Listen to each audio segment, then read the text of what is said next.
The most personal story for me happened about 15 years ago when I was a detective sergeant. We were driving around an unmarked squad. It was February, 7 o'clock at night, dark, 20 below zero, so it was frigid out there. The station got a call of a traffic crash on Western Avenue, same Western Avenue, it goes through Chicago. So they sent a squad over there. He got on the radio a few minutes later, said, I need more help down here, I need ambulances, I have serious injuries down here. You should never try to direct traffic with an unmarked car, because they're hard to see. But we figured we'd go over there and help them till the regular marked squads got there. We ended up being the first guys to get there. I got out of the car, the cold air hit my glasses, fogged them up, so I just took them off and put them on the dashboard.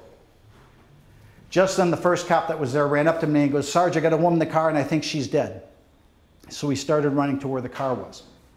There's a side street 25 yards over this way. A young girl yelled out, I was behind that car. I saw what happened. Do you want me to stop and tell somebody? And I looked over in the dark. All I could see without my glasses was like a silhouette. I said, stay in your car, have a seat in the squad. We'll be with you in a few minutes. Ran to the car. There was a girl in the back seat, and sure enough, she was dead. We turned her over to the paramedics. She had been broadsided by a pickup truck, which is now 25 yards over this way, smashed up against a tree. So my partner and I ran over to the pickup truck, still running, opened up the door. The beer fumes poured out of the truck. I reached in, turned the key off. The driver looked at me and goes, what's the problem, officer? Grabbed him by his shirt front, yanked him out of the car, handcuffed him. We duck walked him, means you're holding him and he's stumbling along, to the squad. And the whole time he's going, what's going on? Why are you stopping me? I gotta get going home, over and over like a loop. How drunk do you have to be to know that you just killed somebody? Not to know that you just killed somebody. Now, he's somebody who is driving, someone who is drunk, someone who killed somebody. In addition to DUI, it's a reckless homicide case.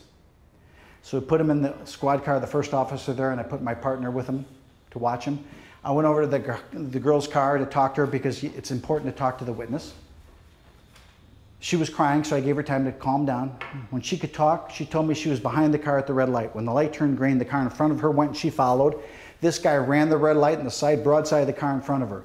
She did not know the woman was dead, but she knew she was messed up because she saw the ambulance take her away. She said, I feel bad for that woman, but I also can't help thinking if she hadn't been there, or had been 1 second faster in the middle of the intersection, I would be in the intersection. This guy would have hit me. Who knows, maybe he would have killed me. So what's the answer to that question? Good chance. We put him in the squad. I left my partner with him. I walked over to talk to that girl that was maybe 1 second away from being killed, opened up the back door. She looked up at me and said, hi, Dad, because it was my daughter.